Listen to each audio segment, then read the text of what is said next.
Assalamualaikum warahmatullahi wabarakatuh. Bismillahirrahmanirrahim. Alhamdulillahi rabbil alamin. Wassalatu wassalamu ala ashrafil anbiya'i wal mursalin Sayyidina wa maulana Muhammadin wa ala alihi wa sahbihi ajmain, amma ba'du. Ada seseorang bertanya kepada saya, bagaimana cara mengingatkan imam yang keliru bacaan Al-Fatihah atau surat lainnya, atau bagaimana cara mengingatkan imam ketika imam itu terdiam. Misalnya ketika membaca Al-Fatihah atau membaca surat di luar Fatihah, dia terdiam karena lupa. Apakah ketika makmum menyampaikan ayat yang dia lupa, yang imam lupa, itu termasuk membatalkan sholat atau tidak? Karena lazim kita ketahui, melakukan perkataan atau berkata, mengeluarkan ucapan itu termasuk membatalkan sholat. Nah, di sini saya mencoba buka dalam kitab Al-Mawsu'ah Al-Fiqhiyah juz 32, tepatnya di halaman 14. Di sini dijelaskan ada istilah al-fathu 'alal imam, yaitu menuntun imam bacaan ayatnya ketika lupa. Di sini dikatakan bahwa secara global al-fathu 'alal imam atau menuntun bacaan ayat imam itu boleh disyariatkan secara umum. Hal ini didasarkan pada sebuah riwayat. Ada seseorang menyaksikan Rasulullah sholat dan membaca sebuah ayat.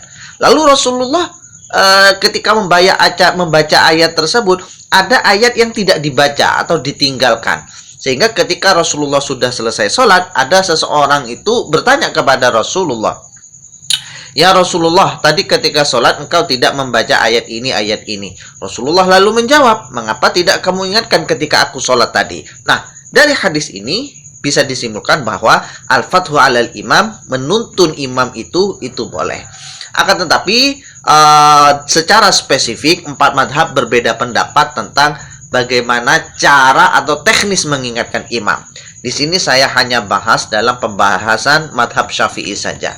Menurut madhab Syafi'i, al-fathu 'alal imam atau menuntun bacaan imam itu hukumnya mustahab, sunnah, begitu ya. Jadi menurut Imam Nawawi misalnya dijelaskan, jika imam tiba-tiba lupa dan terdiam tidak melanjutkan bacaan ayat, makmum itu disunnahkan untuk menuntun bacaan imam.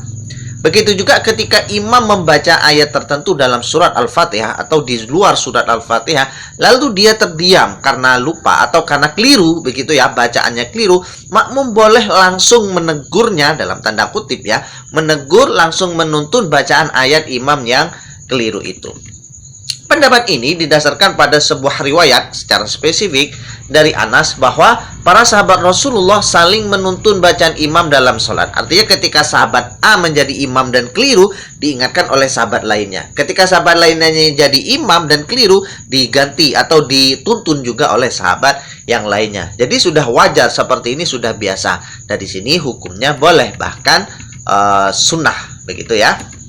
Nah, ketika sudah diingatkan oleh makmum atau dituntun oleh makmum bacaan imam yang keliru itu, maka imam tidak wajib mengulang bacaan surat Al-Fatihahnya. Misal, ketika imam membaca Ar-Rahmanir-Rahim, lalu dia terdiam, bingung, lupa atau karena apa, begitu ya.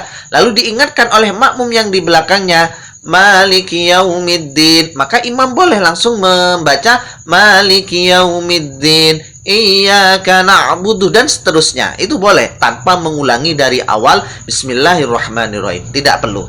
Begitu juga pada surat, misalnya ketika membaca surat Idza jaa nasrullahi wal fath wa ra'aitan nasa yadkhuluna fi dinillahi afwaja, lupa, maka makmum membacakan, maka imam ketika sudah dituntun oleh makmum langsung saja meneruskan tanpa harus mengulangi dari awal. Jadi tidak wajib. Nah, yang perlu diperhatikan di sini ketika makmum menuntun imam, yang perlu diperhatikan adalah niat. Niatnya itu dalam mazhab Syafi'i dikatakan niatnya itu yang membaca Quran seperti biasa, begitu ya. Atau membaca Quran sambil mengingatkan atau istilahnya al-fathu 'alal imam itu tadi. Jadi nggak boleh sebatas niat al-fathu 'alal imam, niatnya hanya memperbaiki imam, itu nggak boleh. Atau nggak niat sama sekali, baca Quran tapi nggak niat sama sekali, itu nggak boleh. Termasuk hal yang membatalkan sholat, yaitu berbicara. Jadi yang perlu diluruskan niatnya adalah membaca Quran atau membaca Quran sekaligus menuntun imam. Tapi di sini dalam kitab Al-Mawsu'al Fiqhiyah dijelaskan hal ini kalau makmumnya itu tahu tentang hukum batalnya itu tadi jika tanpa niat. Tapi kalau nggak tahu ya nggak ada masalah, nggak batal juga. Karena di sini hal ini merupakan suatu yang jarang diketahui. Maka boleh walaupun tanpa niat. Tapi kalau sudah tahu ya harus ada niat membaca atau niat membaca dan memperbaiki imam. Nah, catatan terakhir yang paling penting dalam pembahasan menuntun imam ini, imam itu boleh dituntun ketika berhenti saja. Jadi ketika imam itu berhenti, diam, lupa, maka makmum boleh. Hukumnya sunnah sebagaimana yang sudah dijelaskan tadi. Tapi kalau imam masih ragu, Ar-Rahmanir-Rahim, ulang lagi dari awal, Bismillah dan seterusnya, saya bingung, itu makmum nggak boleh. Nggak boleh langsung menegur atau menuntun. Ya nunggu imam diam. Artinya ketika imam diam itu sebenarnya ya menunggu makmum untuk menuntunnya. Nah, begitu ya. Jadi kesimpulannya boleh asalkan niatnya dengan membaca Quran atau sekaligus mengingatkan. Itu hukumnya sunnah. Terima kasih, semoga bermanfaat. Kita tunggu video-video setelah ini. Semoga memberikan manfaatan seluas-luasnya. Wallahul muwaffiq ila aqwamit thoriq. Wassalamualaikum warahmatullahi wabarakatuh.